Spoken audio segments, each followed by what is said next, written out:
बहुत समय पहले की बात है। माधोपुर के समीप जंगल में भूत प्रेत का साया फैला हुआ था। माधोपुर के लोग उसी जंगल में अपने जानवर चराते थे, लेकिन भूत के डर से शाम होने से पहले लौट जाते थे। एक दिन राजीव भी उसी जंगल में अपनी बकरियों के लिए घास काटने गया था। अक्सर काम से जी चुराने वाला राजीव मजबूरी में जंगल आया था, इसलिए उसका मन घास काटने का बिल्कुल भी नहीं था। जंगल में आसपास उसने देखा कि घास नहीं है, क्योंकि सारी घास गाय बकरी खा गई थी। अब वो आलस मन से आगे बढ़ने लगा। जाते जाते वो जंगल के बीचों बीच पहुंच गया था। वहाँ काफी हरी घास और पत्तों से लदे हुए पेड़ थे। पास में ही झरना भी बह रहा था। ये सब देखकर राजीव को और आलस आ गया। उसने सोचा कि कुछ देर पत्थरों पर बैठकर आराम कर लेता हूँ। लेटते ही राजीव गहरी नींद में चला गया और सपने देखने लगा। सपने में ही राजीव जंगल का रास्ता भूल गया था और उसने एक अजीब से आदमी को भी देखा। आदमी की शक्ल इतनी डरावनी थी कि राजीव की नींद खुल गई। डरा हुआ राजीव एकदम उठा और बकरियों के लिए घास काटने लगा। भले ही वो घास काट रहा था, लेकिन उसके मन से सपने वाले उस डरावने इंसान की शक्ल नहीं जा रही थी। राजीव घास जल्दी जल्दी काट रहा था, क्योंकि सूरज लगभग ढलने ही वाला था। उसने कुछ देर बाद 2 लोगों की आवाज सुनी। वो दौड़ता हुआ उस आवाज की तरफ बढ़ने लगा। उनके पास पहुंचकर राजीव ने कहा कि मुझे मेरे गाँव जाने का रास्ता बता दीजिए। उसकी बात सुनते ही वो दोनों वहां से अचानक गायब हो गए। उन्हें अचानक से गायब होता देख राजीव बेहोश हो गया। कुछ देर बाद जब राजीव को होश आया तो उसने अपने सामने वही सपने वाला डरावना आदमी देखा। उसका दोनों आंखें लाल रंग की थी और दांत बाहर को निकले हुए थे। किसी तरह से खुद को संभाल कर राजीव वहाँ से पागलों की तरह भागने लगा। उसी वक्त एक भालू उससे टकरा गया। उसने ऐसा झपटा मारा कि राजीव नीचे गिर गया।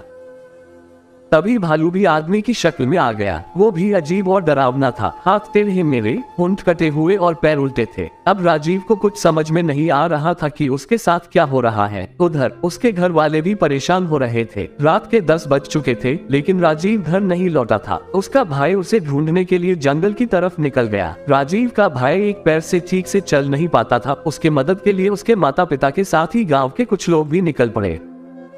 जंगल पहुंचने के बाद सबने राजीव के भाई और माँ को जंगल के बाहर ही रुकने के लिए कहा और खुद टॉर्च और कुछ हथियार लेकर अंदर चले गए। करीब 3 से 4 घंटे तक सबने जंगल के चारों ओर उसे ढूंढा, लेकिन वो कहीं नहीं मिला। बस अब जंगल का अंदरूनी और घना हिस्सा ही बचा था। रात के 4 बज रहे थे, इसलिए सबने सुबह होने का इंतजार करने का फैसला लिया और कुछ देर जंगल में ही बैठ गए। सुबह होते ही सब आगे बढ़े और राजीव की तलाश शुरू की, लेकिन वो कहीं भी नहीं मिला। सब थक हार कर अपने अपने घर लौट आए। राजीव एक कोने में भूख प्यास से तड़प रहा था। उसे इतना भी होश नहीं था कि वो कहाँ है। राजीव का परिवार भी 3 दिन से उसकी याद में परेशान थे। राजीव के भाई के मन में आया कि वो पक्का कहीं मुसीबत में होगा। अब मुझे भगवान को याद करना चाहिए। उसने तुरंत नीम के पेड़ के नीचे गड्ढा खोदना शुरू कर दिया। भाई लौटेगा कहते कहते किसी तरह से उसने गड्ढा खोद लिया। अब रोज सुबह वह उस गड्ढे में जल और दूध चढ़ाता था।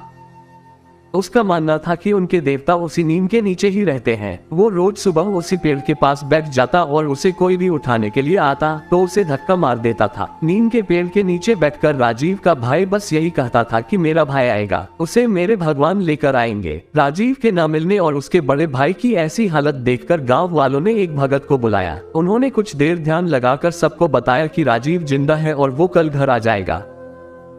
उसकी मदद करने के लिए खुद भगवान जा रहे हैं। कुछ दिनों बाद राजीव किसी की साइकिल में बैठकर घर सही सलामत लौटकर आ गया। उसका शरीर इतना कमजोर था कि उसे अस्पताल में भर्ती करना पड़ा। करीब 3 दिन बाद उसकी तबीयत ठीक हो गई। अब राजीव के भाई ने पूछा कि तुम्हें क्या हुआ था और किस तरह से तुम बचे। राजीव ने बताया कि उसे जंगल में भूतों ने घेर कर रखा हुआ था। वो ऐसे खतरनाक दिखते थे कि याद करते ही डर लगता है। आवाजें भी अजीब अजीब सी निकालकर मेरे चारों तरफ नाचते रहते थे। मुझे लगता था कि मैं कभी बच नहीं पाऊंगा उन भूतों से। मैं भगवान से खुद को बचाने की मिन्नतें भी करता था। तभी ऐसा लगा मानो भगवान ने मेरी पुकार सुन ली हो। एक दिन घोड़े के पैरों की आहट और उसके हिनहिनाने की आवाज आई। सभी भूत ये सुनकर शांत हो गए। घोड़े पर एक आदमी भी सवार था। उसके हाथों में तलवार थी। उसे देखते ही सारे भूत भागने लगे। वो अपनी तलवार से एक एक को मारते हुए आगे बढ़ रहे थे। फिर उस घुड़सवार ने मेरी तरफ देखते हुए कहा कि मैं तुम्हारे लिए ही आया हूँ, अब किसी तरह की चिंता मत करना, सुबह होते ही तुम्हें कोई न कोई लेने आ जाएगा, अभी तुम आराम करो। राजीव ने आगे कहा कि उनकी इतनी बात से ही दिल को सुकून मिल गया था। वहाँ से सारे भूत भी भाग चुके थे, इसलिए मैं बिना किसी डर के सो गया। सुबह जैसे ही मेरी आंख खुली तो वहाँ एक साइकिल वाला इंसान था। उसने मेरी तरफ हाथ बढ़ाकर कहा कि तुम्हारा घर कहाँ है, बता दो, मैं तुम्हें वहाँ पहुँचा दूंगा। उसके बाद वो मुझे घर ले आया।